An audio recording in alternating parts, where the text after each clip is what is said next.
فاتبعوني يحببكم الله ويغفر لكم ذنوبكم والله غفور رحيم. وموضع آخر بسم الله الرحمن الرحيم.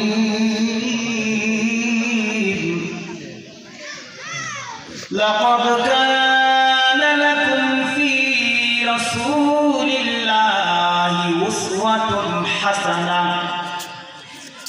صدق الله العظيم. وبه قال حدثنا عن أبي هريرة رضي الله تعالى عنه قال قال رسول الله صلى الله عليه وسلم لا يؤمن أحدكم حتى أكون أحب إليه من والده وولده أو كما قال عليه السلام. وفي رواية عن أنس رضي الله تعالى عنه قال قال رسول الله صلى الله عليه وسلم فوالذي نفسي بيده لا يؤمن أحدكم حتى أكون أحب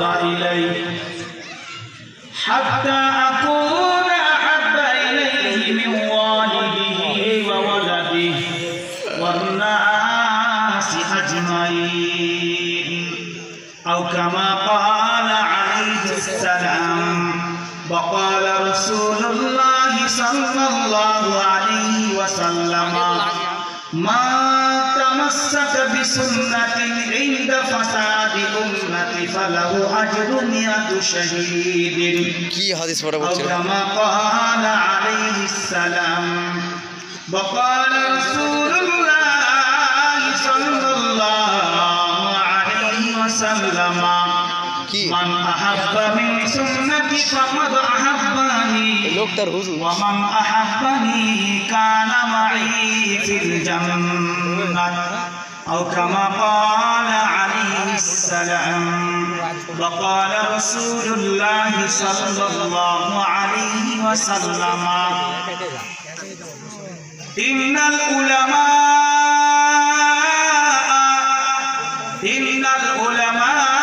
ورثة الأنبياء وإن العلماء لم يورثوا دينارا ولا درهما أو كما قال عليه السلام. بسم الله الرحمن الرحيم. ما كان محمد أبا أحد من رجالكم ولكن رسول الله وخاتم النبيين وكان الله بكل شيء عليما. إن الله وملائكته يصلون على النبي يا أيها الذين آمنوا صلوا عليه وسلموا تسليما. اللهم صل على محمد وعلى آل محمد كما صليت على إبراهيم وعلى آل إبراهيم إنك حميد مجيد. اللهم بارك على محمد وعلى آل محمد كما باركت على إبراهيم وعلى آل إبراهيم إنك حميد مجيد. হারিয়ে যাব একদিন আমি রবনায় ভবনে চিরদিন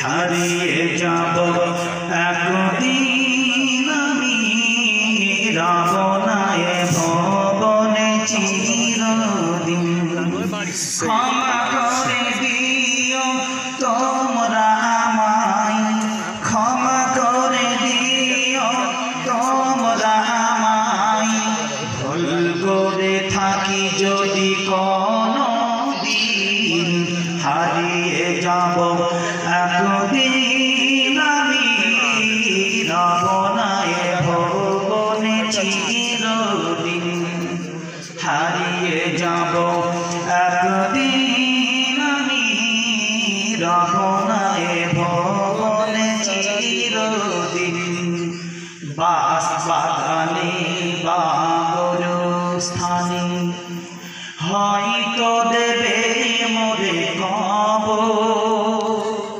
তোমরা আমায় যাবে ভুলে রাখবে না জানি কোনো খবর বাস বাগানে বা গোরস্থানে হয়তো দেবে মোরে কবর তোমরা আমায় যাবে ভুলে রাখবে না জানি কোনো খবর পড়বে কি মনে আমার কথা পড়বে কি মনে আমার কথা ফেলবে কি অশ্র কোনো দিন হারিয়ে যাব একদিন আমি রবনায় ভবনে চিরদিন হারিয়ে যাব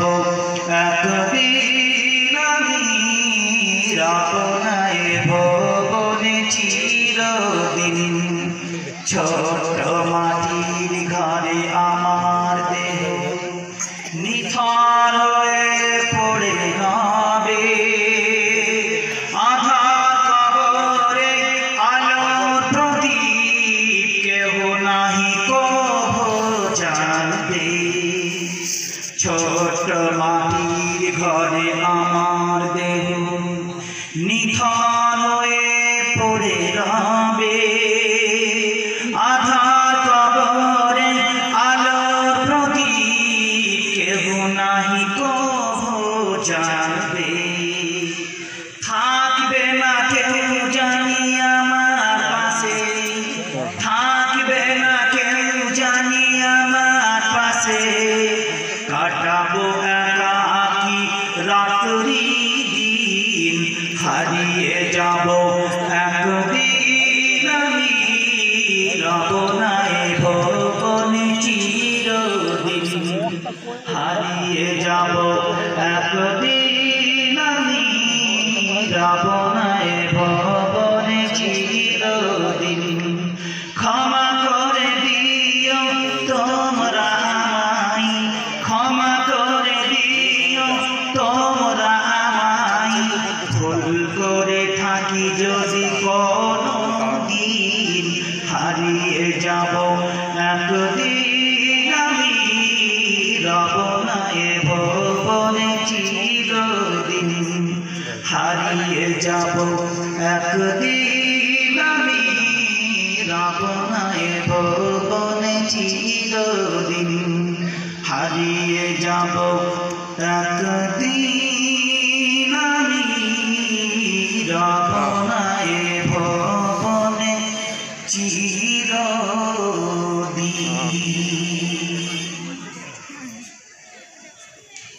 সম্মানিত আজকের এই সভার যোগ্যতম সভাপতি মহাশয় মঞ্চ বরিষ্ঠ সম্মানীয় বরণীয় শ্রদ্ধেয় ওলামায়ে কেরাম আমার ডান দিকে বসা জানাব হযরত কারি হাবিবুর রহমান সাহেব মুর্শিদাবাদ জেলার নওদা ব্লকের জেলা জমিয়ত সেক্রেটারি বালি মাদ্রাসার প্রধান শিক্ষক তার পাশে বসে রয়েছেন শ্রদ্ধেয় জনাব মৌলানা আব্দুর রাজ্জাক সাহেব দামাত বারকাতুহুম যিনি দমদমা জৌলুসপুর মাদ্রাসার প্রধান শিক্ষক এবং মাদ্রাসার দীর্ঘদিনের শিক্ষক তিনি।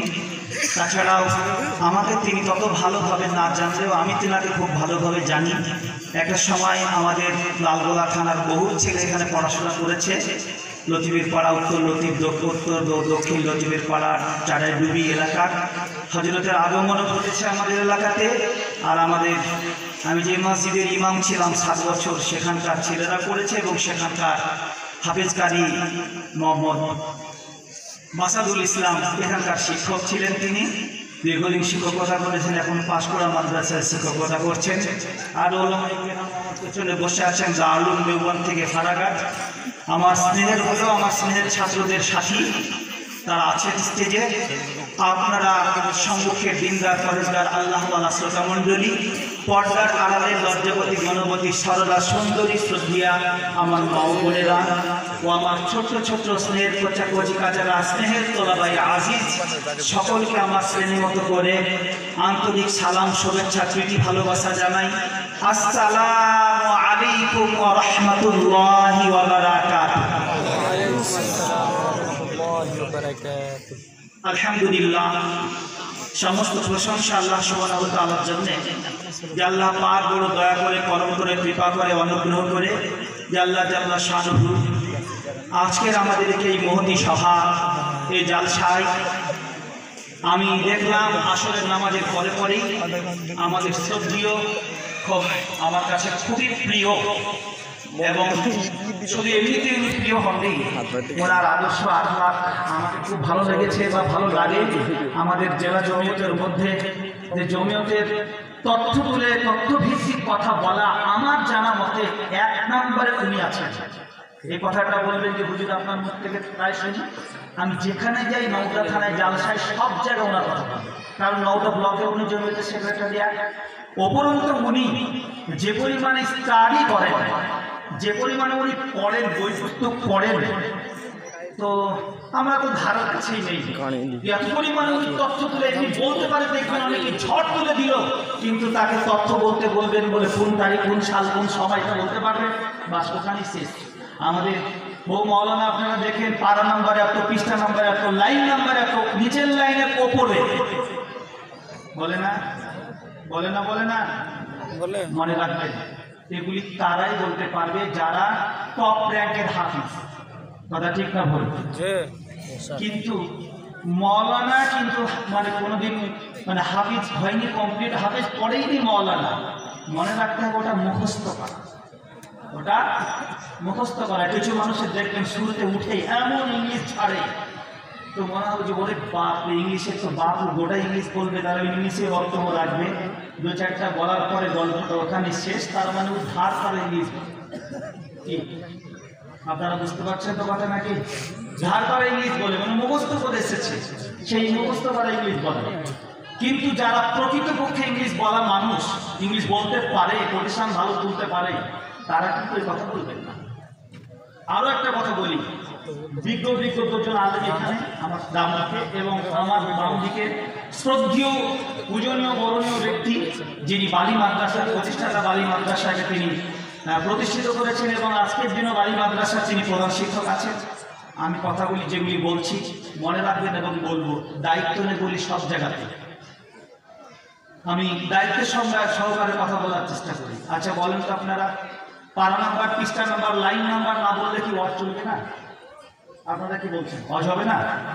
হ্যাঁ, লোকে বলবে যে লোকটা দারুণ জানে, একদম ট্যালেন্ট আছে, বাকি জানে না। কোরআনের আয়াত বললে তো যথেষ্ট। কি বলছেন? কোরআনের আয়াত বলে দিলে যথেষ্ট, যারা পড়তে জানে। এই যে কালকে দেখলাম আফ্রিকা মহাদেশের মানে বাচ্চা ছেলেগুলি কি করছে, কি বলছে আপনার, ওরা প্রতিযোগিতা করছে, বলছে বা দিয়ে শুরু করে দাও, তো বা দিয়ে শুরু করে দিতে, তো বলছে তা, আরবিরা বলছে তা দিয়ে শুরু করে দাও, তো তা দিয়ে শুরু করে দিলে তো যদি হাফিজ হয়, এরকমই তো প্রশ্ন হয়। কোনো জায়গায় একটা ছোট্ট একটা আটলাইনও নয়, 2-1টা মানে আটলাইনের থেকে একটু কম ধরবে, ওখান থেকে তুমি পড়তে শুরু করো, কতটা ঠোঁটস্থ করতে পেরেছে। হ্যাঁ, তো আসেন, এগুলি আপনারা জ্ঞানী মানুষ, আপনারা ভালো বুঝেন, আর এলাকার মানুষ খুব ভালো, আর আমিও আপনাদের মনে প্রাণে ভালোবাসি। আপনারা বলবেন যে এরকম কথা তো আপনি এর আগে বলেছেন, আমি যতদিন আসবো ততদিনই বলবো। কেন? এই জন্যই বলবো যে আপনারা ভালোবাসেন। আজকেও আমি এসেছি তো আপনারা অনেকেই দেখলাম হুজুর ভালো আছেন, হুজুর ভালো আছেন, হুজুর ভালো আছেন, ছেলেরাও দেখছি দৌড়ে যাচ্ছে হুজুর ভালো আছেন, হুজুর তাহলে আজকে কোনটা হবে, আজকে অমুক হুজুর বলতে হবে, আজকে এটা বলতে হবে, হুজুর এটা বলতে হবে। এই ভালো যদি না বাঁচতেন তাহলে তো এই কথাগুলি আপনারা বলতেন না, বলতেন কি? আপনারা বলেন বলতেন না? তবে মনে রাখবেন আর একটা কথা আপনাদের বলি, আমি বক্তা হিসাবে এখানে এসেছি, আপনারা শ্রোতা। আমি এটা মনে করছি না যে আপনারা ছোট, না, আপনারা আমার থেকে অনেক অনেক অনেক গুণে আপনারা জ্ঞানী এবং পণ্ডিত, ভালো বুঝেন। তা আমি ক্ষুদ্র মানুষ যখন আপনাদের সম্মুখে উপস্থিত হয়েছি কিছু কথা রাখার জন্য, আপনারা জনগণ আমাকে সুযোগ করে দিয়েছেন, কমিটিবৃন্দ সুযোগ করে দিয়েছেন, তখন তো কিছু কথা বলতেই হবে। তবে মনে রাখবেন আপনাদের সঙ্গে আর আমার সঙ্গে একটু সম্পর্ক ভালো হওয়া দরকার, নিবিড় সম্পর্ক হওয়ার দরকার। আপনারা কি বলছেন, দরকার না দরকার নয়? কথা বলবেন না? বলবেন যে কেন দরকার? এর জন্যই দরকার যে ছাত্র আর শিক্ষকের সঙ্গে যদি সম্পর্ক ভালো না থাকে তো ছাত্র পড়া ভালো বুঝতেও পারবে না, পড়বেও না, অনিচ্ছাই হবে না যে শিক্ষকের কাছে পড়ি। তা আপনারা আবার বলবেন আপনি আমাদের শিক্ষকে এসেছেন না, ওটা বলছি না, যে আমি সাময়িকভাবে আপনাদের যে বক্তায় এসেছি তা আপনাদের সঙ্গে আমার একটা সম্পর্ক ভালো থাকতে হবে, যে এই বক্তাটার উপরে মানসিকতা থাকতে হবে যে কি বলছে তো শুনবো। তাই যদি মন দিয়ে শোনা যায়, যে কোনো বক্তার বক্তব্য যদি মন দিয়ে শুনেন তাহলে অবশ্যই ভালো লাগবে। আর যদি এরকম মনে হয় যে যাবো বসবো দেখবো তার কীরকম কণ্ঠ, তার মানে কণ্ঠ যদি একটু ভালো হয় একটু শুনবো, আর যদি কণ্ঠ নয় তো আর শুনবো না। চলে আসবে সকালবেলায় মূল্যায়ন হবে চায়ের স্টলে মোড়ের মাথায় বসে। গতকালকে টঙ্গীতে যে জালসা দিয়েছিল, বিশাল জালসা হয়, নাম করা জালসা। তো জালসার বক্তাগণ যাদেরকে দাওয়াত দিয়েছিলেন, কেমন বক্তা বলে, কেন গলাই নাই কারো, একটা গলা বলে কোনো জিনিসই নাই, শুনতে পেলাম না। একটা কথা বলবো, শ্রোতারা যে চায়ের দোকানে গল্পটা করবে বক্তা অমুক তমুক, এই যে আপনি যে কথা বললেন, একটা মৌলানা বলে এত পাড়ায় এত রুকুতে অমুক কথা আছে, সে তার পাওয়ার বাড়াবার জন্য ভুল কথা বলে না সঠিক বলে, এইটা অবশ্যই শুনেন। যদি সঠিক জেনে থাকে একদম বাস্তব। আপনি আমাকে প্রশ্ন করলেন, একদম বাস্তব শুনেন। আমি এটা বলি, গত পরশু দিনে আমার প্রোগ্রাম ছিল হরিয়াপাড়ার এই থেকে শেষ মাথাতে, আর বড় করে শেষ মাথাতে, আমি ওখানেও বলেছি, এই কথাই বলেছি যে শুনুন, আমি যদি ভুল বলি, ভুল বললে আমাকে সঙ্গে সঙ্গে প্রোটেস্ট করবেন। যদি সঙ্গে সঙ্গে প্রোটেস্ট না করেন তাহলে জানবো যে আমারও ভুল হলো, আর আপনারা আমার ভালো করলেন, আমার খারাপ করলেন। কেন? আমি তো সংশোধন করতে পারবো না, মানে আমিও ভুলে থেকে গেলাম, আর আপনারা ভুল শুনে থেকে গেলেন, আর আমি ভুলটাই নিয়ে আলোচনা করবেন আপনারা যে এই ভুলটা বলেছে। তা আপনি যেটা বলেন আমি দায়িত্ব নিয়ে বলছি, শুনুন। শোনা গেল নাকি?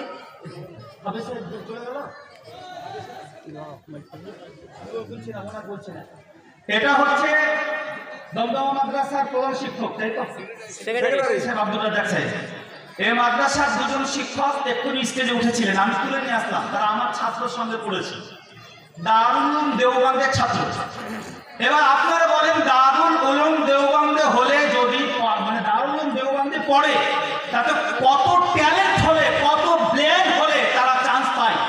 আর একটা কথা বলা হয়েছে, দারুল উলুম देवबंद में दाखिला लेने के लिए कबूलियत शर्त है, काबिलियत शर्त नहीं। তো এটাও বলছে আপনাদের মনে রাখবেন যে দারুল উলুমে পড়ার জন্য গুরুত্ব থাকতে হবে, সে মানে তার যথেষ্ট পরিমাণে যোগ্যতা থাকতে হবে। যোগ্যতা যদি না থাকে দারুল উলুমে পড়া তার কোনো মতেই সম্ভব নয়। যদিও কোনোভাবে পাস করে যায় তো মধ্য বছরে যখনই তার ইমতিহান হবে, মানে শ্বাসমাহী ইমতিহান, তখনই তার দাখিলা কেড়ে যাবে, পাস না করলে গল্প শেষ। আমি বলছি এদের কথা বললেন কেন?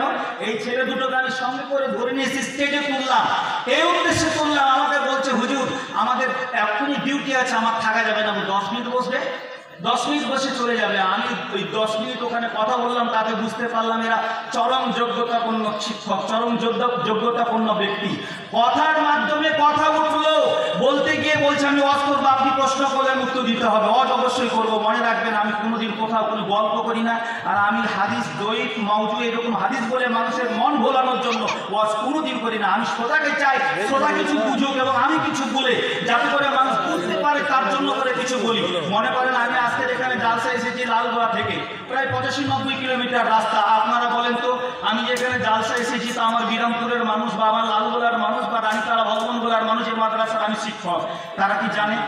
এবার আমি ওখানে লিখছি ফেসবুকে, আজকের জালসায় যাচ্ছি নওদা টঙ্গীতে, নিরাপদের জন্য আপনাদের কাছে দোয়া চাই। আপনারা জ্ঞানী মানুষ, আপনারা কি বুঝলেন বলেন, কি বলতে চাই, কি বলছেন? এটা লিখছে না? আপনারা বলবেন আমরা আপনাদের ফেসবুকে নেই, কিন্তু লিখছে না। আমি বলছি দায়িত্ব নেই, আজকেও দেখাবো নিরাপদ সফরের জন্য দোয়া করবেন। আর ওকে দোয়া করা কে? আমরা দোয়া করা। তার মানে এটা তো বলতে চাইছি আমার জালসাটা ভালো হচ্ছে, জালসাটা প্রচার করার জন্য আমি ইউটিউবার নিয়ে এসে আগে সামনে রেখে দিলাম। ইউটিউবারকে বলছি তুমি কি করো, লেখো, দেখ মুনমুন বলে দিয়ে দাও। আমার প্রচারের জন্য আপনি কি বলছেন? আমি দায়িত্ব নিয়ে বলছি, শোনেন, তারা প্রচার করার জন্য বলছে, প্রচার করার জন্য বলছে, প্রচার করার জন্য বলছে, আমি দায়িত্ব নিয়ে বলছি। কি বলছে? বহুত বক্তা আছে সমাজে, চলো আমি 15,000 টাকা করে লালগোলা থেকে কালেকশন করে নিয়ে এসে দেবো, কিন্তু ওনাকে মিসকাত শরীফ পড়াতে হবে। এমন বক্তা আছে মিসকাত শরীফ পড়াতে, ওনার মাদ্রাসায় চলে, আমি দেবো টাকা, লালগোলা থেকে ডেকে নিয়ে এসে দায়িত্ব নিয়ে। অত সহজ নয়, বক্তব্য স্থানে বক্তব্য দেওয়া সহজ, কিন্তু মাদ্রাসায় পড়া অত্যন্ত কঠিন। একটা গ্রামারের ভুল হলে, একটা সেরার ভুল হলে ছাত্ররা প্রবেশ করবে হেডমুরবিকে, হেডমুরবি প্রবেশ করবে সেক্রেটারিকে, বলবে হুজুর আপনার এখান থেকে শেষে চলে যান। কি বলছেন? শুনুন, আমি কোনো বক্তার আমি কোনোদিন বেয়াদবি করি না, আমি ইমানদারি বলছি, এই থেকে দায়িত্ব নিয়ে বলছি। কোনো বক্তার আজ পর্যন্ত কোনো বেয়াদবি ভাবে কথা বলি না। আজকে আমার ওয়াজটা আমি নিয়াত করে এসেছি যে ওই রকম বলবো যে আল্লাহ আমাদের ক্ষমা করুক। সাহাবাদের আচরণ কেমন ছিল, নবীর আচরণ কেমন ছিল, আমরা নবীওয়ালা মানুষ, আমরা সাহাবাওয়ালা জিন্দেগি বসবাস করবো মনে করি, অথচ আমাদের চরিত্র হচ্ছে স্টেজে উঠে এই আলেমের এটা, এই আলেমের এটা, এই আলেমের এটা, ওকে সমাজ ভাবে কোরআন হাদিসের খিলাফ সে ওয়াজ করতে পারবে না। কেন করবে না? তো আপনারা সাধারণ মানুষ এসেছেন, কি শুনবেন, কি নিয়ে যাবেন আপনারা? যদি মৌলানা আছে এখানে, বলেন এখানে বহুত মানুষ আছে, ফারাদিও আছে, মানে সালাফিও আছে, হানাফিও আছে, বেরেলিও আছে, দেওবন্দি আছে। গত পরশুদিন একটা জালসা হলো, গত পরশুদিন জালসায় আমি সভাপতি সাহেব ছিলাম। যে ওই মসজিদের আমি ইমাম, শুধু জুমার ইমাম গেছেন ওখানে, জুমার ইমাম। তো ওখানে দেখলাম দেওবন্দি আলেম আছে, বেরেলি আছে। আমি ওনাদের বলে দিলাম, ভাই শুনুন, আমার এখানে ওখানে লিফলেটে লেখা আছে, এখানে লিফলেট আমি দেখিনি, লিফলেটে লেখা আছে জাতি, ধর্ম, বর্ণ নির্বিশেষে। এগুলির মানে তাহলে নিশ্চিত বুঝতে পারছেন আপনারা? তাহলে তো আমি বললাম যে দেখুন এখানে লিফলেটে কিন্তু এই ভাষাগুলি লেখা আছে, তা আপনারা বলুন। এবার বলছি আমি, যেহেতু আমি সভাপতি, আজকের দিনই সভাপতি, আমাকে এক্ষুনি আনিয়ে দিতে পারেন, কিচ্ছু করার থাকবে না আমার।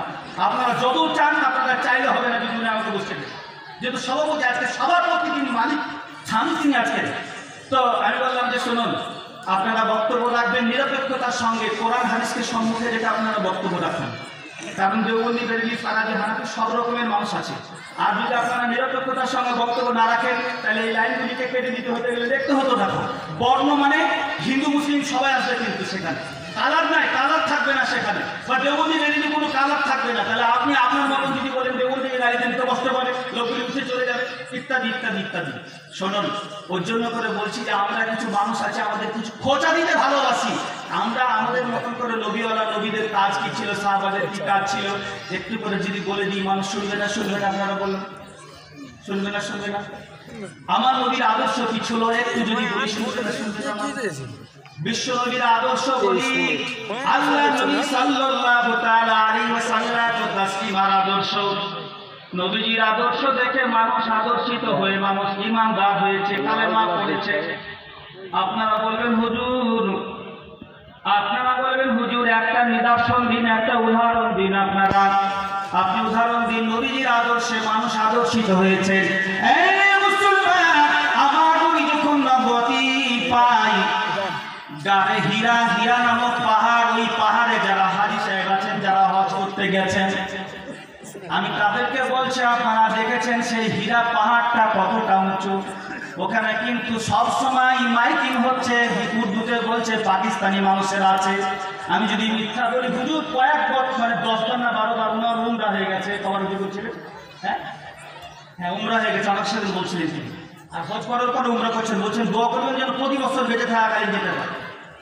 একবার জিজ্ঞাসা করো, 5 কিলোমিটার উঁচু পাহাড়, 5 কিলোমিটার উঁচু পাহাড়ের উপরে বিশ্ব বিশ্বনবী গিয়ে আল্লাহর ধ্যানে মগ্ন থাকতেন। এখান থেকে অনেক দলিল আছে। আল্লাহ পেতে হলে নিজের বিছানা ত্যাগ করতে হবে। নবীজি নিজের বিছানা ত্যাগ করে হীরা গুহায় আল্লাহর সঙ্গে ধ্যানে মগ্ন থেকেছেন। আমি যেটা বলতে চাইছিলাম আপনাদের, আমার নবী সাল্লাল্লাহু আলাইহি ওয়াসাল্লাম তাসলিমা হীরা গুহায় গিয়ে ধ্যানমগ্ন থাকতেন। আম্মা জান খাদিজাতুল কুবরা রাদিয়াল্লাহু তাআলা আনহা, বিশ্বনবীর জীবন সঙ্গিনী প্রিয়তমা পত্নী আমার রাসূল সাল্লাল্লাহু আলাইহি ওয়াসাল্লাম তাসলিমা এত ভালোবাসতেন আম্মা জান খাদিজাতুল কুবরা রাদিয়াল্লাহু তাআলা আনহাকে। নবী আমার বলেন, আমার খাদিজা যদি বেঁচে থাকতো আমি নবী দ্বিতীয় একটাও বিয়ে করতাম না। খাদিজা আমার খোরাক। খাদিজা রাদিয়াল্লাহু তাআলা আনহার কথা বলছেন। আল্লাহ রাসূল সাল্লাল্লাহু আলাইহি ওয়াসাল্লাম তাসলিমা মক্কা থেকে গাড়ে হীরা 5 থেকে 7 কিলোমিটারের রাস্তা। পাহাড়টা কিন্তু উঁচুটা হচ্ছে 5 কিলোমিটার। আপনারা বলুন, এই বয়স এমন তেমন হয়নি খুব একটা পাহাড়। এই তো গত বছর আমার মাদ্রাসার শিক্ষকেরাকে নিয়ে গেলাম ম্যাসেঞ্জর দেখতে গিয়ে একটা পাহাড়ে উঠলাম। তো পাহাড়ে উঠতে গিয়ে 2-3 বার আরাম নিয়ে উঠলাম। 1 কিলোমিটারও পাহাড়টা উঁচু নয়, 2-3 বার আরাম নিয়ে উঠলাম। আমার রাসূল সাল্লাল্লাহু আলাইহি ওয়াসাল্লাম তাসলিমা যখন নবুয়ত পেয়েছিলেন বয়সটা ছিল নবীজির 40 বছর বয়স। 40 বছর বয়সে নবীজি ওই গাড়ে হীরা পাহাড়ের মধ্যে উঠে নবীজি সেখানে ধ্যানে মগ্ন থাকতেন। আম্মা জান খাদিজা রাদিয়াল্লাহু তাআলা আনহার বয়স ছিল তখন 55 বছর বয়স। এই 55 বছর বয়সে তিনি ওই গাড়ে হীরা পাহাড়ের উপরে তিনি উঠেছেন একাধিকবার। আপনারা বলবেন, হুজুর কি কারণে উঠলেন তিনি? নবীজির যখন খাবার শেষ হয়ে যেত, 2-4 দিনের খাবার দিয়ে যেতেন, মাঝে মধ্যে আম্মা জান খাদিজাতুল কুবরা রাদিয়াল্লাহু তাআলা আনহা সেখানে খাবার নিয়ে গিয়ে পৌঁছাতেন, খাবার দিয়ে আসতেন সেই গাড়ি হীরাতে।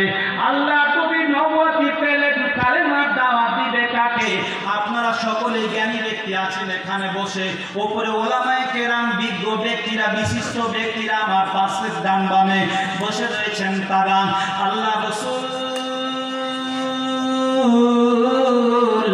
সাল্লাল্লাহু আলাইহি ওয়াসাল্লাম তাসলিমা আদর্শ দেখে মানুষ কালেমা পড়েছে। যদি কথা ভুল বলি সঙ্গে সঙ্গে প্রটেস্ট করেন। ওই খাদিজা রাদিয়াল্লাহু তাআলা আনহা বয়স যখন 40 বছরের বয়স, আমার নবী মুহাম্মদুর রাসূলুল্লাহ সাল্লাল্লাহু আলাইহি ওয়াসাল্লাম তাসলিমা বয়স তখন 24 পেরিয়ে 25-এ পা রেখেছেন, 25-এ পদার্পণ করেছেন। মা খাদিজা রাদিয়াল্লাহু তাআলা আনহা নবীজিকে বিবাহের প্রস্তাব পাঠালেন। চাচা তালিবের মাধ্যমে প্রস্তাব পাঠালেন। রাসূলের কাছে বিবাহের প্রস্তাব আসলো। আল্লাহ নবী বলেন, চাচা প্রস্তাবটা তো খুবই সুন্দর, যেহেতু মক্কা সব থেকে বড় মহিলা, ধনী মহিলা মক্কায়, এর উপর দিয়ে কেউ ধনী নাই। প্রস্তাবটা খুবই বড় লোভনীয় প্রস্তাব। তবে চাচা আমি এই প্রস্তাবটাকে অ্যাকসেপ্ট করতে পারলাম না, গ্রহণ করতে পারলাম না। বলে কেন গো?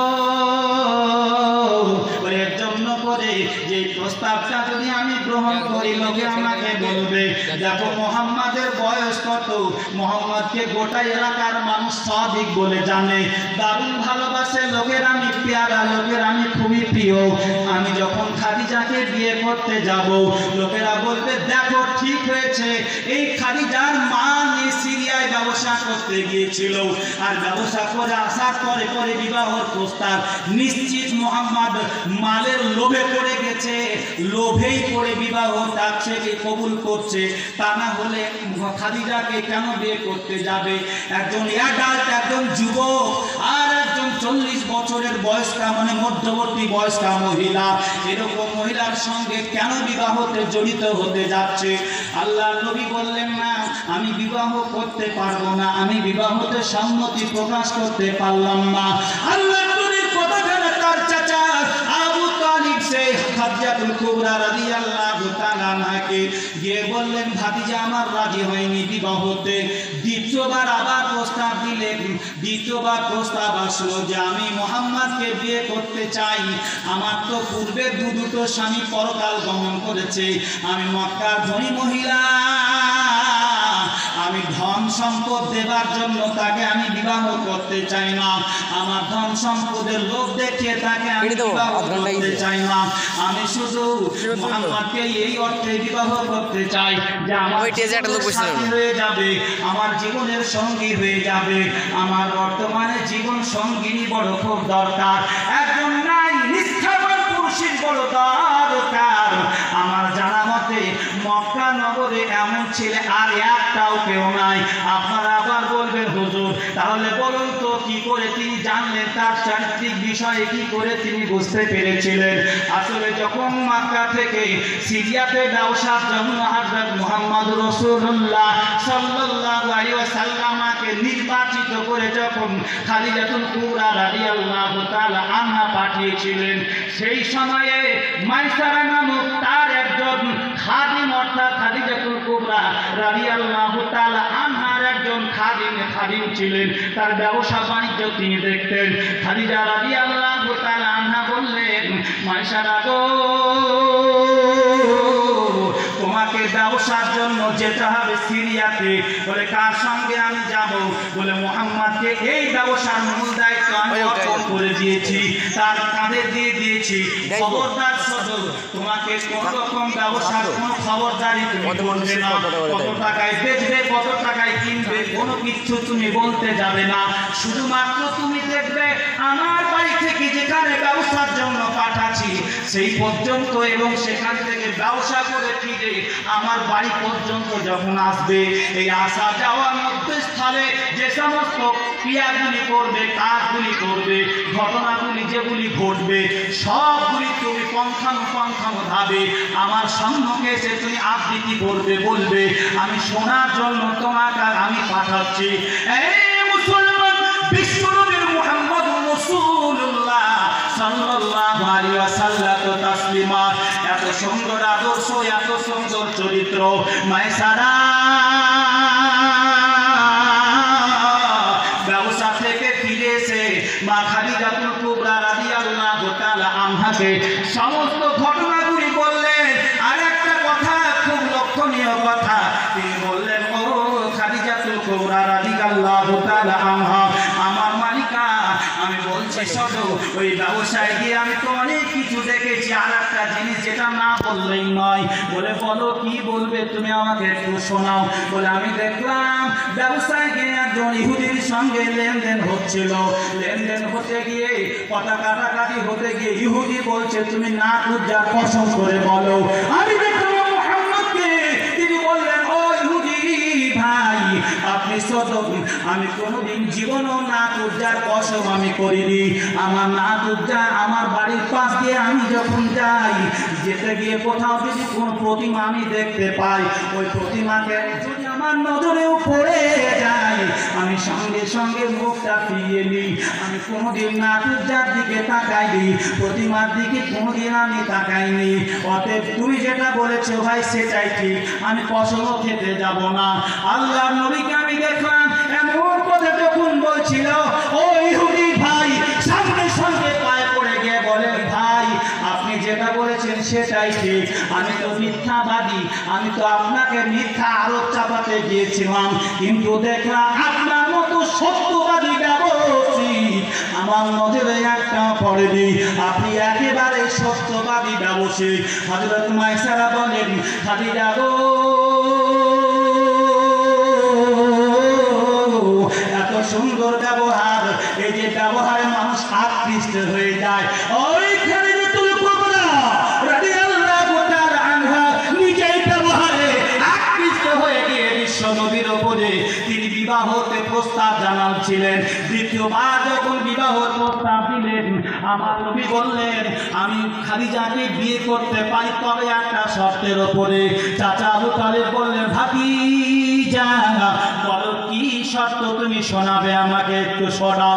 বলে শর্তটা হচ্ছে এটা, আমি যদি খাদিজাকে বিয়ে করতে যাই, মক্কার লোকের মুখকে আমি চেপে রাখতে পারবো না, তাদের বলাকে আমি বন্ধ রাখতে পারবো না, কেননা আমার বয়স হচ্ছে 25 আর খাদিজাতুল কুবরার বয়স হচ্ছে 40, আর তার পূর্বেও দুটো স্বামী ইন্তিকাল করেছে।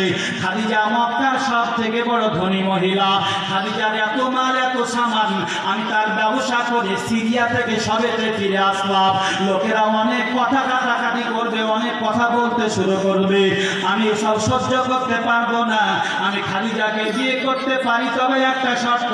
বলে শর্তটা কি?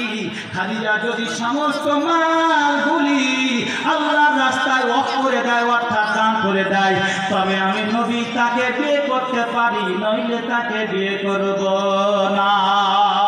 আল্লাহ নবী মুহাম্মদুর রাসূলুল্লাহ সাল্লাল্লাহু আলাইহি ওয়াসাল্লাম তাসলিমার কথা জানা, যখন প্রস্তাব পাঠানো, এই প্রস্তাবের উত্তর যখন গেল খাদিজাতুল কুবরা রাদিয়াল্লাহু তাআলা আনহার কাছে, হযরত খাদিজাতুল কুবরা রাদিয়াল্লাহু তাআলা আনহা বলেন যে আমার মুহাম্মদ যেটা বলেছে সেটাই হবে, আমি তাকে মালগুলি সব তাকে আমি দিয়ে দেব, সব আল্লাহর রাস্তায় ওয়াকফ করে দিবেন তিনি, আমার কোনো রকম কোনো আপত্তি নাই।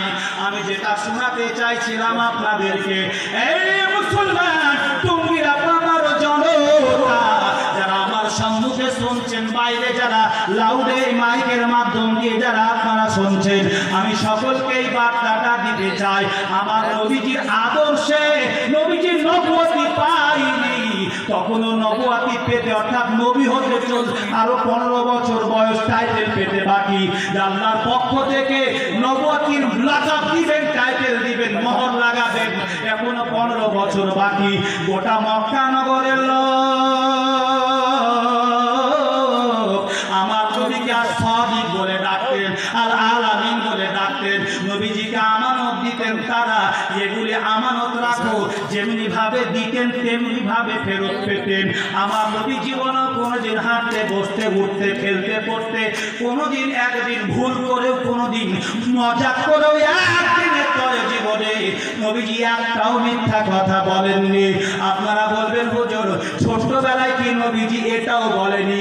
বলে না, আমার নবীজি ছোটবেলার কথাও আপনাদের বলি শোনেন।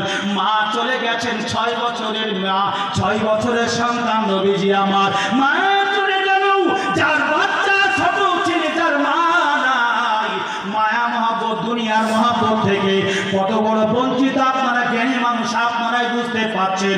মা স্নেহময় মা, মায়াময় মা, মমতাময় মা, আহারে কলেজার টুকরা লাগতে জিগার, বাপ চলে গেছে 6 মাসের সন্তান, মায়ের গর্ভে বাপ, মায়ের গর্ভে যখন 6 মাসের সন্তান, বাপ যখন মারা গেছে, তিনিও সিরিয়া দেশে ব্যবসা করতে গিয়েছিলেন। ব্যবসা করতে গিয়ে যখন মদিনাতুল মানব্বারা বানু নাজ্জার বংশের মানুষ ছিলেন, মানে তার মামারা হযরত আব্দুল্লাহ মামারা বানু নাজ্জার ঘরের মানুষ ছিলেন, সেখানে গিয়ে অসুস্থ হলেন, সেখানে 1 মাসের মধ্যে তিনি ইন্তিকাল করেছিলেন। নবীজির বয়স তখন 6 মাসের বয়স। আপনারা বলুন অবস্থা, মানে মায়ের পেটে 6 মাস, অবস্থা কি হলো? এতিম হয়ে গেল। আল্লাহ নবীজি দুনিয়ার বুকে আসলেন, আসার পরে আমার নবীর মা 6 বছর বয়সে আমার নবীর মাকে আমার আল্লাহ সুবহানাহু ওয়া তাআলা তুলে নিলেন। এখন আপনারা বলুন এই শিশু সন্তানের উপায়টা কি হবে? আল্লাহ নবীর দায়িত্ব তার দাদু নিলেন আব্দুল মুত্তালিব। আব্দুল মুত্তালিব এত সুন্দরভাবে লালন পালন করেছেন। আপনারা জানেন মক্কার তিনি লিডার ছিলেন, কাবা ঘরের মুতাল্লি ছিলেন তিনি। কাবা ঘরের সমস্ত চাবিগুলি আব্দুল মুত্তালিবের কাছে থাকতো, যেহেতু তিনি নেতৃত্ব দিতেন কাবা ঘরের। আপনারা আবার বলবেন হুজুর আপনি কি ডিটেলস বলছেন? আমি বলছি এই তারিখ ঘটনা বলছি, যদি কোনো রকমের একটু হলো মিসগাইড হয়ে যায় আমাকে যে জানেন ভালো প্রোটেস্ট করুন, আমি সঙ্গে সঙ্গে শোধন করে নেব। একদম সহি তারিখ এবং রেফারেন্স বলছি, কিতাবের নাম উয়ুনুল আসার আল মাজমাউজ জাওয়াইদ, বিভিন্ন কিতাবের রেফারেন্স, বুখারী শরীফের সারা ফাতহুল বারী, রেফারেন্স রেফারেন্স দিয়ে আমি যে কেতাবগুলি পড়ি, হাওয়ালা দেখি, সই কিনা দেখি, এটার পেছনে কতগুলি ওলামাদের মত আছে দেখি, তারপরে দেখি গ্রহণযোগ্য যদি হয় গ্রহণযোগ্যটাকে দিই, যদি গ্রহণযোগ্য না হয় আমি বলি এটা আমলের ক্ষেত্রে ওলামারা বলেছেন জায়েজ আছে। আব্দুল মুত্তালিব মক্কার কাবা ঘরের মালিক। আপনারা বলবেন হুজুর একটা উদাহরণ দেন। এখন বর্তমানে আপনারা দেখতে পাচ্ছেন যে বর্তমান অবস্থা আপনার ফিলিস্তিনের অবস্থা, জেরুজালেম ইসরায়েলের লোকেরা হামাসের ওপরে রাত দিন নির্বিকারে অত্যাচার চালাচ্ছে। গোটা বিশ্বের মুসলিম দুনিয়া বিশ্বের মুসলিম 57টা দেশ থাকা সত্ত্বেও নীরবে দেখছে আর আপন আপন দেশে মজমাস্তি করছে। কিন্তু আমার আপনার মা, আমার আপনার বোন, আমার আপনার কলেজের টুকরা লাগতে জিগা নয়নের পুতুল আঁকের তারাগুলো, ছোট ছোট বাচ্চা মায়ের পেটে। গত পরশু দিনে একটা ঘটনা দেখলাম, একটা মা মারা গেছে চাপা পড়ে, মানে বোমা বিস্ফোরণ করেছে, ওয়াল ভেঙে পড়েছে, মারা গেছে চাপা পড়ে। তাকে তুলে বের করা হলো, বের করে দেখা গেল মা মারা গেছে কিন্তু মা অন্তঃসত্ত্বা গর্ভবতী মহিলা। মায়ের পেটে যেটা বাচ্চাটা ছিল, বাচ্চাটা তখনও পর্যন্ত জীবিত। ডাক্তারের মার বাচ্চাটাকে তোলা হলো, বাচ্চাটা জীবিত। মুসলমানদের একবারও কি সেই কথা আপনাদের মনে পড়ে না? আপনারা বলবেন হুজুর এর সঙ্গে উদাহরণটা কি দিতে যাচ্ছেন? আমার ওয়াজ কমপ্লিট না হলে আপনারা আমাকে বলবেন না। উদাহরণ তো হচ্ছে এটা, ওই সেই আজকের দিনের যে পরিবেশ পরিস্থিতি চলছে, মক্কার ঘটনা এরকম হলো। আব্দুল মুত্তালিব মক্কার গভর্নর, মক্কার ঘরের গভর্নর, মক্কা ঘরের কাবা শরীফের তিনি হচ্ছেন মুতাওয়াল্লি, চাবিকাঠি তিনার কাছে। আব্রাহা নামক নাজ্জাশী বাদশাহ, ওই বাচ্চা এসেছিল কাবা ঘরকে ধ্বংস করার জন্য। আপনারা জানেন পথে মধ্যে এসে যখন মিনা পর্যন্ত পৌঁছেছিল, আব্রাহা বাদশার লোকেরা, সৈন্যরা, বিশাল বড় সৈন্য নিয়ে এসেছিল তারা কাবা ঘরকে ধ্বংস করার জন্য। এত সৈন্য এসে দেখা গেল প্রচুর পরিমাণে উট চড়ছে। উটগুলিকে লিখিত বর্ণনা বলা হয়েছে 200-1000 উটেরও বেশি ছিল। সবগুলিকে আব্রাহা বাদশার সৈন্যরা নিজের কবজা করে নিল। লোকেরা ছুটে গেলেন, গিয়ে আব্দুল মুত্তালিবকে বললেন হুজুর আপনি মক্কার গভর্নর, কাবা ঘরের আপনি মুতাওয়াল্লি। বলে কি হলো বাবা বলো? খবর খারাপ, খবর ততটা ভালো নয়। কি খবরটা একটু শোনাও। বলে আব্রাহার বাদশা, নাজ্জাশী বাদশা এসেছে আজকের কাবা ঘরকে ধ্বংস করবে বলে। হাতি সৈন্য নিয়ে প্রচুর পরিমাণে অস্ত্র, সশস্ত্র বাহিনী নিয়ে তারা এসেছে। হুজুর আমরা কি করবো বলো? হযরত আব্দুল মুত্তালিব বললেন বাবা ওই বাদশাকে তো আমরা কোনো মতেই পারবো না, তার সৈন্য বেশি, দল বেশি, অনেক বেশি, অনেক বেশি, অতএব আমরা তাকে তো পারবো না। তাহলে কি করা লাগবে? হুজুর গো আমাদের উটগুলি কি দেবে না? নিয়ে চলে গেলে আমরা আর্থিকভাবে দুর্বল হয়ে পড়বো, কেননা অনেক উট ধরে নিয়েছে সে। উটগুলি যদি ফিরিয়ে না দেয় তাহলে তো আমরা একবারই ক্ষতিগ্রস্ত হয়ে যাব। বলে তোমরা দাঁড়াও, আমি যাচ্ছি তার কাছে। তার কাছে হযরত আব্দুল মুত্তালিব গেলেন। আব্দুল মুত্তালিবের এত আদর্শ, আদর্শ কথা বলেছিলাম, আদর্শ কথা বলেছি তো নবীজির আদর্শে মানুষ আদর্শিত হয়েছেন। আমাদের আদর্শ আমি ওয়াজ করছি, মনে রাখবেন, শুরুতেই বলেছি আবারও বলছি, আমি এই ওয়াজ, আমার এই জীবনে আমার যে বক্তব্যগুলি আমি দিই, মা বাপের বক্তব্যগুলি, আমার বাড়ি বিরামপুর লালগোলা থানার প্রসিদ্ধ একটা জায়গা, হাই স্কুলের সামনে আমার বাড়ি। বাপ মারা গেছে স্ট্রোকে, প্যারালাইসিসের রুগী ছিলেন। মা বর্তমান স্ট্রোকের পেশেন্ট, প্যারালাইসিসের রুগী। আমি গর্ব করে বলি যে ওয়াজটা করি আমি, যদি এতটুকু পরিমাণ আমার দেখাতে পারেন যে আমি ওটা আমল করি না, আমি স্টেজ ছেড়ে দেবো, কোনোদিন আমি বক্তব্য দিতে আসবো না। আর আমি এটাও দায়িত্ব নিয়ে বলছি, শুনুন, আমি যে বক্তব্যগুলি দেব, কালকেও বললাম, কালকেও এখানে কোরআন হাফেজ আছেন অনেকে, কোরআন হাফেজ আছেন। এই হাফেজ সাহেব এই ছেলেটা চেনে, আমাদের মসজিদের ইমাম চেনে, যে মসজিদের ইমাম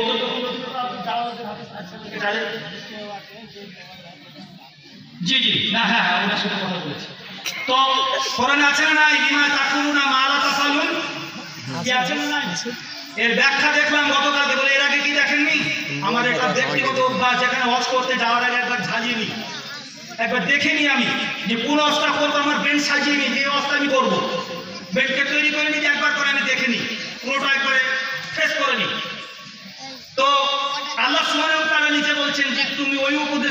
মানুষকে দিও না যেটা তুমি নিজেই করো না। তো বলেন তো আজকে আমরা যার সাথে এত বক্তা, এত বক্তব্য দিচ্ছি, তা আমাদের পরিবর্তন নাই কেন? আমি যদি আমার পরিবর্তন না ঘটাতে পারি, আমি যদি বিনা উজুতে নামাজ পড়ি, হুজুর এদিকে খেয়াল করবে, আমি যদি বিনা উজুতে নামাজ পড়ানি ইমাম হয়ে, আপনাদের সকলে কি নামাজ হবে? কেন? আমি তো বিনা উজুতে নামাজ পড়িয়েছি, ঠিক কিনা ভুল?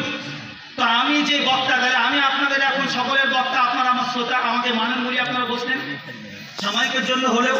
তা আমার নিজের ভেতরে যদি আমল না থাকে, আমি যদি নিজে ওটা না করি, দারুণ কণ্ঠ, দারুণ বলতে পারি, দারুণ বক্তা, ফাটিয়ে দিলাম আমার বক্তা বটে, ফাটিয়ে দিয়ে চলে গেছে একটা হেভি বক্তা, দেখা যাচ্ছে ফসকা ফসানো, আমার কোনো রকম আমল নাই, ওই বলাই শুরু হলো আর আমলের দিকে জিরো।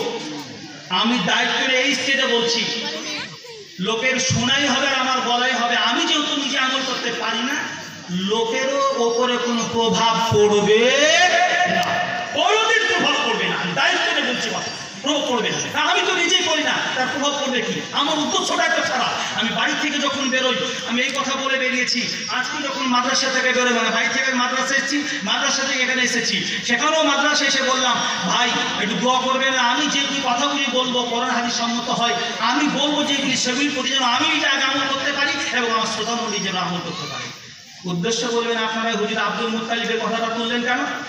মিল যদি না থাকে ওয়াজের, আপনারা মূল্যায়ন করে বলবেন আপনার ওয়াজের সঙ্গে কোনো মিল হলো না, মূল্যায়ন করবেন। হযরত আব্দুল মুত্তালিব আসলেন 200 বাদ 1000 উট, বানু নাজ্জার কি বলে নাজ্জাশী বাদশাহ আবরাহা তার সৈন্যরা গ্রাস করে নিয়েছে, তাদের আয়ত্ত করেছে। আব্দুল মুত্তালিব আসলেন, আব্দুল মুত্তালিব এসে আবরাহা বাদশার সঙ্গে দেখা করতে গেলেন, কিন্তু সে একটা সুন্দর করে বাদশা যেখানে যাবে তার সৈন্য আছে, তার বসার একটা জায়গা সিস্টেম সব আলাদা হবে, হবে না? হবে না? আজকে আমাদের মন্ত্রীরা যখন এখানে আসছেন, যারাকে আমরা জনপ্রতিনিধি তৈরি করেছি, দেখেন আপনার বাড়িতে 4 দিন চা খেয়েছে, আপনার সঙ্গে দারুণ ভালো করে কথা বলেছে, কোনোদিন আপনাকে ছাড়া কথা বলতে পারেনি, চলতে পারেনি, কিন্তু আপনাকে যখন আপনি ওকে ভোট দিয়ে বা জনগণ ভোট দিয়ে যখন তাকে এমএলএ করে দিলেন, যাই হোক এমপি এমএলএ হওয়ার পরে মন্ত্রী কপালে ছিল, মন্ত্রী হয়ে গেল, আপনি একটা ফোন দিয়েছেন, ভাই আমি ভাই একটু ব্যস্ত আছে, আপনাকে ফোনটাও ব্যাক করলো না। ওর আপনার যখন এই এলাকায় আসছে, সময় আসছে, আপনি কথা বলার জন্য ছুটছাট দৌড়ে চলে গেলেন, তো দৌড়ে যাওয়ার সাথে সাথে বলছে যে হ্যাঁ ভাই, মানে আপনি সব কিছু করে দিয়েছেন, ওর সময় হলো না, আপনার কষ্ট হবে না, হবে না। আদর্শটা দেখুন, আমি যেটা বলতে চাইছি, ওয়াজ আপনারা শুনুন আর মিল করে নিন, যে এই নেতাগুলিকে আমরা ভোট দিয়ে রাত দিন আমার সঙ্গে বসেছে, আমার সঙ্গে খেয়েছে, আর স্থানটা তার ভালো জায়গায় হবে স্বাভাবিক, কারণ তাকে নিরাপদ স্থানে থাকতে হবে, তাকে প্রোটেক্ট দেবে, আপনার প্রোটেকশন দিবে পুলিশ প্রশাসন, কারণ জনগণের প্রতিনিধি। এর মানে কি এটা নয় যে আমার সঙ্গে দেখতে পাবে না, আমার সঙ্গে দেখা করা হবে না, আমার সঙ্গে কথা বলা হবে না, আমাকে চেয়ারের পাশে নিয়ে বসাবো হবে না। আব্দুল মুত্তালিবের কি চরিত্র ছিল, আমার নবীজির কি চরিত্র ছিল, আর আমি বলছি মুসলমান, আমি ওলামা, আমি আলেম, আমিও ভোটে দাঁড়িয়েছি, তো আমার চরিত্র দেখেন, আর আপনার সঙ্গে কথা বলার সুযোগ নাই। ফোন দিচ্ছি, হ্যালো হুজুর আমি বলছি, কে? এখন কথা বলা যাবে না বাবা, অথচ তার আগে যতদিন ফোন দিয়েছি, ফোন করেছি, কথা বলেছি, সব কিছু করেছি, এখন কথা বলা যাবে না বাবা, রেখে দাও তো এখন। আমাকে তো ফোনটা পরবর্তীতে ব্যাক করবেন। একজন বক্তার আমার এখানে হোয়াটসঅ্যাপ আছে, একজন বক্তা 25,000 টাকা ডিমান্ড, 25,000 টাকা। পরশুদিন আমার মাদ্রাসায় মসজিদে জালসা এসেছিল, 25,000 টাকা অগ্রিম অ্যাকাউন্টে ঢুকাতে এসেছে। তো আমি বললাম, হুজুর আমরা বলনেওয়ালা পার্টি ছেড়ে বলনেওয়ালা কথা নয়, যত বড়ই বক্তা হোক না কেন আর যত বড়ই যাই হোক না কেন। আমার মিসেস ফোন ধরেছিল, বলছে আমাকে বলছে যে এনামুল সাহেব আপনার মিসেস তো দারুণ ভদ্র, অত্যন্ত ভদ্র আচরণ, দারুণ সুন্দর কথা, স্ট্যান্ডার্ড, তো আমি মাকে একটু দেখতে পেলে ভালো হতো, মানে মায়ের খাবারটা খেতে পেলে ভালো হতো।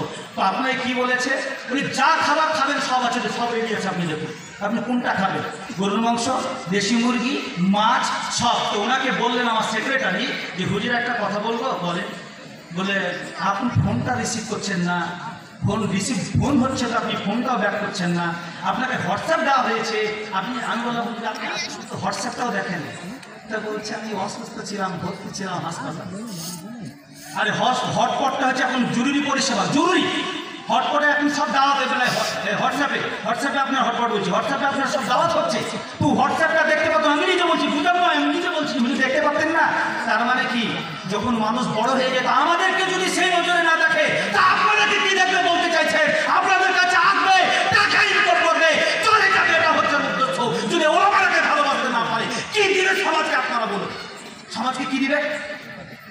পাক আমাদেরকে হেফাজত করুন। নবীজির দাদুর আখড়া দেখুন, আমার নবীজির আদর্শ ভালো হবে না কেন?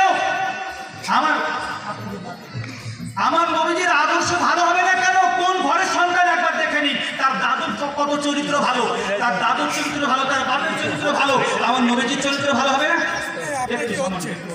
আপনার হচ্ছে কি, আপনার কি হচ্ছে? আমি কিন্তু বসেন, হচ্ছেন, আমি প্রতিদিনই আপনাকে যেটা বলছি। আসেন তো আল্লাহ রাসূল সাল্লাল্লাহু আলাইহি ওয়াসাল্লাম ও তাসলিমা আব্দুল মুত্তালিব তিনার চাচা। বসুন, শুনুন ভাই, শুনুন ভাইজান, শুনুন। আমি আদর্শের সঙ্গে মিল দিচ্ছি কথাটা একদম মিল। আপনারা আমি তো বলেছি যে অবশ্যই বলবেন আপনারা। আল্লাহ রসুলের দাদু গেলেন বাদশার কাছে, সেটা শোনাতে চাইছি যে একজন বেধর্মী বাদশাহ ধ্বংস করতে আসছে কাবা শরীফ। তো বাদশাহ নবীজির দাদুকে দেখে সঙ্গে সঙ্গে উনি দাঁড়িয়ে গিয়ে বলছেন, এসে বসুন, নিজের চেয়ারে, এই চেয়ারটা তোকে আপনি দাঁড়িয়ে, আমি দাঁড়িয়ে যাবো, আমার শ্রদ্ধেয় ব্যক্তি, আমি দাঁড়াবো, সম্মানে দাঁড়ালাম। তো এই চেয়ারে উনি বসবেন, যেহেতু আমি লজ করছি এখন। তো উনি বাদশাহ, উনার বাদশাহী জায়গাতে বসে আছেন, তো উচিত তো এটা হবে না যে ওই চেয়ারে ওনাকে বসিয়ে দেওয়া। একটা বাদশাহ তা কোনোদিন বসাবে না, বরং এক জায়গায় কাছে করে নেবেন। তো তাই করলেন, যেভাবে আমি রিওয়াজ বলছি, বলবেন কেতাবের নাম বলেন সিরাতে মুস্তাফা, রেফারেন্স বলেন ওইরুল আতা, দেখে নেবেন কেতাব সিরাতে মুস্তাফা কয়েক খণ্ড এবং তার রেফারেন্স দিয়ে এবং মানে তার ব্যাখ্যাটা সহি কিনা, মওযু না গায়ের মওযু, ঠিক না ভুল, সম্পূর্ণ একদম দেওয়া আছে কি কোনটা রাইট আর কোনটা আপনার ভুল। তো বলা হয়েছে যে নবীজি দাদু যখন গেলেন, তো সঙ্গে সঙ্গে দাঁড়িয়ে গিয়ে তিনাকে মানে আহলান সাহলান মারহাবা, সুস্বাগতম, ওয়েলকাম জানিয়ে পাশে বসালেন। বললেন, আমি মক্কার গভর্নর, আমি আব্দুল মুত্তালিব, আমি কাবা ঘরের মুতাল্লি। আপনাকে দেখে আমি জানি আপনি কাবা ঘরের মুতাল্লি, খুব ভালো ব্যক্তি, আপনি বসুন। বললেন, কি খবর আপনার আগমনটা এখানে? বললেন, শুনলাম নাকি আপনি আমার এলাকার মানুষদের আপনি উটগুলি তারা চড়াচ্ছিল, এই ময়দানে, ফাঁকা ময়দানে চড়াচ্ছিল। যারা গেছেন মিনা দেখছেন গোটা ফাঁকায় পড়ে আছে, এখনো উটগুলো চড়ে ফাঁকায় পড়ে আছে। তা আমি শুনলাম আপনার লোকেরা আমার লোকেদের উটগুলিকে তারা নিজের আয়ত্ত করে নিয়েছে, ধরে নিয়েছে তারা। তা আমি এসেছি আপনার কাছে, আপনি যদি মেহেরবানি করে আপনার দয়াতে যদি আপনি আমার লোকেদের উটগুলিকে যদি আপনি ফিরিয়ে দিতেন। তো বললেন, আপনি উট চাইতে এসেছেন, আপনার লোকেদের উট চাইতে এসেছেন। আমি আব্রাহা বাদশাহ, আমি নাজ্জাশের বাদশা, আমি এত বড় বাদশা, আমার এত সৈন্য দেখছেন, এত আমি কি বলে হাতি নিয়ে এসেছি দেখছেন আপনি। তা আপনি তো চাইতে পারতেন যে আমি আপনার কাবা ঘরকে, আল্লাহর কাবা ঘরকে ধ্বংস করার জন্য এসেছি, এক্ষুনি মুহূর্তের মধ্যে যাব আর কাবা ঘরকে ধ্বংস করে দেবো আমি। তা আপনি তো আপনার কাবা ঘর রক্ষা করার জন্য আমাকে একবারের জন্য বললেন না যে কাবা ঘরটা আপনি ভাঙবেন না, মেহেরবানি করে দয়া করে আপনি এই কথা তো না বলে আপনার উট চাইতে আসলেন আপনি। তো তিনি বললেন, আব্দুল মুত্তালিব বললেন যে শুনুন, আপনি আব্রাহা বাদশাহ, আপনি বড় প্রভাবশালী বাদশাহ, আপনার প্রচুর পরিমাণে ক্ষমতা, আপনি সৈন্য নিয়ে সদল বলে আপনি হাতি দিয়ে আপনি কাবা ঘরকে ধ্বংস করতে এসেছেন। আমি তো কাবা ঘরের মালিক নই, আনা রব্বুল ইবিলি ও বাইতুস সামিনাহু, আমি হচ্ছি উটের মালিক। রব মানে মালিক বলা হয়, রব্বুল মানে মালিক, মানে পাল্লাওয়ালা, প্রতিপালক। আমি উটের মালিক, কিন্তু কাবা ঘরের মালিক হচ্ছেন স্বয়ং আমার আল্লাহ, যিনি আল্লাহ মালিক, কাবা ঘরের রক্ষা করনেওয়ালা জাত হচ্ছেন আল্লাহ। আল্লাহ ছাড়া কাবা ঘর কেউ রক্ষা করতে পারবে না। পয়েন্টটা বুঝলেন? আজকে যেটা বলতে চাচ্ছিলাম আপনাদের, নবীজির দাদুর আদর্শটা দেখুন। তার আদর্শে আদর্শিত হয়ে একজন বাদশা কাবা ঘরকে ধ্বংস করতে আসছে তার সৈন্য দিয়ে।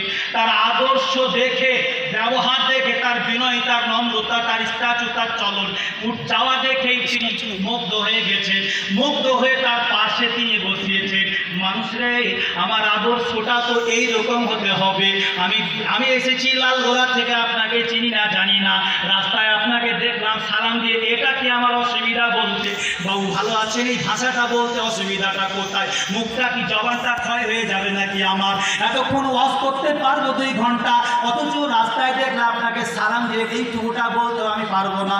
তো আপনি তো অবশ্যই বলবেন, দেখছো মৌলানা সাহেব 2 ঘন্টা করে ওয়াজ করে সালাম কালাম করলাম, খাওয়ালাম তাকে বাড়িতে বসে, আজ দেখা হলো তো কথাটা পর্যন্ত বললো না। এই কথাগুলি আমাদেরকে অধিকাংশ শুনতে হয়। এর জন্য করে আমি কথাগুলি বলছি, আল্লাহ হেফাজত করুন আমাদের সকলকে, সকল জাতিকে। আমার আপনার আদর্শটা যাতে ভালো হয়, আমার নবীওয়ালা আদর্শ হওয়া দরকার, আমার রসুলের আদর্শ হওয়া দরকার। আমার আল্লাহ বলে, ও জগতের মানুষ তবে শোনো, আমার আল্লাহ সুবহানাহু ওয়া তাআলা নবীকে লক্ষ্য করে বললেন, লাকাদ কানা লাকুম ফি রাসূলিল্লাহি উসওয়াতুন হাসানাহ। নবী গো, আমি তোমাকে দুনিয়ার বুকে উত্তম নমুনা, উত্তম আদর্শ করে, উত্তম চরিত্রবান করে দুনিয়ার মাঝে তোমাকে প্রেরিত করেছি। তোমার আদর্শ দেখে, তোমার চরিত্র দেখে, তোমার উঠা দেখে, তোমার বসা দেখে, তোমার খাওয়া দেখে, তোমার পড়া দেখে, সব দেখে মানুষ আদর্শিত হবে, মানুষ চলা শিখবে, মানুষ ওঠা শিখবে, মানুষ বসা শিখবে, মানুষ পান করা শিখবে। এগুলি হচ্ছে নবীর সুন্নাত।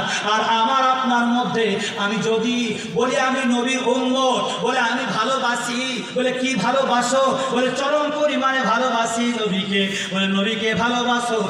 তিরমিজি শরীফ, আহমদ শরীফ, নাসাই শরীফের হাদিস শোনাচ্ছে আপনাদেরকে, ইন্নাল উলামা ওয়ারাসাতুল আম্বিয়াই, নিশ্চয় ওলামারা আম্বিয়া গণের, নবীগণের ওয়ারিস, লাম ওয়ারিসু দিনারান ওয়ালা দিরহামান। নবীগণের কিন্তু ওয়ারিস নয় টাকা পয়সা, জমি জায়গার ওয়ারিস নয়, শিক্ষার ওয়ারিস, আদর্শের ওয়ারিস, চরিত্রের ওয়ারিস, ভালো ব্যবহারের ওয়ারিস। এই মুসলমান, আপনাদেরকে বলতে চাইছি আমি, আলিমদেরকে ফলো করার কথা আমার আল্লাহ সুবহানাহু ওয়া তাআলা নিজেই বলেছেন। বলবেন তার পেছনে দলিলটা একটু দিয়ে দেন। হাফেজ সাহেবেরা সামনে এবং পেছনে বসে আছে। বিসমিল্লাহির রহমানির রহিম, কুল আতিউল্লাহ ওয়া আতিউর রাসূল, তোমরা আল্লাহ এবং আল্লাহ রাসূলের ইতাআত করো। ওয়া উলিল আমরি মিনকুম, আর তোমাদের মাঝে যারা বিবেকমান মানুষ, জ্ঞানী ব্যক্তি, এটা অনেক মানে ব্যবহার হবে, পণ্ডিত ব্যক্তি, ওলামায়ে কেরাম, মুফাক্কিরে কেরাম, মুহাদ্দিসে নিজাম, এদেরকে তোমরা অনুসরণ করো। এই মুসলমান, আমার আল্লাহ পাক অনুসরণ করার জন্য বলেছে। আমি আপনি কেন অনুসরণ করব না? আমরা মুখে বলি কিন্তু কাজের বেলায় কোনো কেউ করতে পারি না। আমার আল্লাহ পাক আমাকে আপনাকে তৌফিক দান করুন, আমরা যাতে করে আল্লাহ সুবহানাহু ওয়া তাআলার হুকুম, নবীজির আদর্শ মেনে চলতে পারি। আল্লাহ পাক আমাদের প্রত্যেকের কবুল করুন। আমি যেটা শোনাতে চাইছিলাম, ওই কাবা ঘর আব্রাহা বাদশাহ সব উটগুলিকে ফিরিয়ে দিল, যে যান হুজুর উটগুলি নিয়ে চলে যান। যখন উট চাইতে এসেছেন, তাহলে আপনি কাবা ঘরের জন্য রক্ষা করবেন না, কাবা ঘরের জন্য কিছু বলবেন না আমাকে? বলে না, বলবো না, আপনি যা খুশি তাই করেন, এর রক্ষা মালিক হচ্ছেন আল্লাহ। হযরত আব্দুল মুত্তালিব গেলেন মসজিদে, কাবা শরীফে গেলেন, কাবা শরীফে গিয়ে সকল দেশবাসীকে ডাকলেন, ডাকার পরে বললেন, ও আমার দেশবাসীরা সরব, আব্রাহা বাদশাহ কাবা ঘরকে ধ্বংস করতে এসেছে। আব্রাহা বাদশার সঙ্গে আমরা লেগে পারবো না, সংখ্যাটা অনেক বেশি, অনেক বেশি, আমাদের সেই রকম কোনো অস্ত্রও নাই, আমরা সংখ্যা নিরিখেও অনেক কম। তো আমি উটগুলিকে নিয়ে এসেছি, তোমরা উটগুলিকে নিয়ে পাহাড়ের উপরে উঠে পড়ো, পাহাড়ের উপরে চলে যাও তোমরা, আর আল্লাহর কাছে দোয়া করো, মাবুদ গো, আমাদের কোনো ক্ষমতা নাই, আমাদের যতটুকু ক্ষমতা তোমার দরবারে হাত তোলা মাবুদ, তুমি মেহেরবানি করে দয়া করে আমাদের দোয়া কবুল করে মাওলা, তোমার ঘরকে তুমি রক্ষা করে নাও। করে মুসলমান, আমার নবী দাদুর আদর্শ দেখেন, আমার নবীর দাদুর আল্লাহ দোয়া কবুল করেছেন। আল্লাহ রাসূলের দাদু আল্লাহর দরবারে হাত তুলে দোয়া করলেন, মাওলা তুমি কাবা ঘরে রক্ষা করার দায়িত্ব তোমার, আমরা চললাম, তুমি রক্ষা করো। আল্লাহ কবুল করে নিলেন। আব্রাহা বাদশার সৈন্যরা যখন কাবা ঘরকে ধ্বংস করার জন্য এগোতে চলেছে, আল্লাহ বলে, আবাবিল রে, এই ছোট্ট ছোট্ট পাখিগুলিকে আল্লাহ হুকুম দিয়ে দিলেন, ও আবাবিল, তোমার পায়ের তলায় করে ছোট ছোট কাঁকড়গুলি তুমি নিয়ে যাও, আর নিয়ে গিয়ে পায়ের তলায় ওই আব্রাহা বাদশার সৈন্যদের উপরে নিক্ষেপ করতে থাকো। তারা ওই আবাবিল পাখিগুলি ছোট ছোট দুই পায়ে এক দুটো দুটো করে পাথর, ছোট্ট ছোট্ট মসুর দানা সম পরিমাণ পাথর, তার থেকেও ছোট পাথরগুলি। আল্লাহ বলে তুমি পাথর নিয়ে যাও, আমি আল্লাহ ফেলার মালিক হচ্ছে আমি। ওই ছোট ছোট পাথরগুলি এত ওয়েট হয়ে গেল, এত ওয়েট হয়ে গেল। তাফসীর আলাম তারা কাইফা ফালা সূরা ফিরের তাফসীরে এইরকম ভাবে ব্যাখ্যা দেওয়া হয়েছে, যে বলা হয়েছে যে এমন ভাবে যখন পড়তে লেগেছিল, পড়ার সঙ্গে সঙ্গে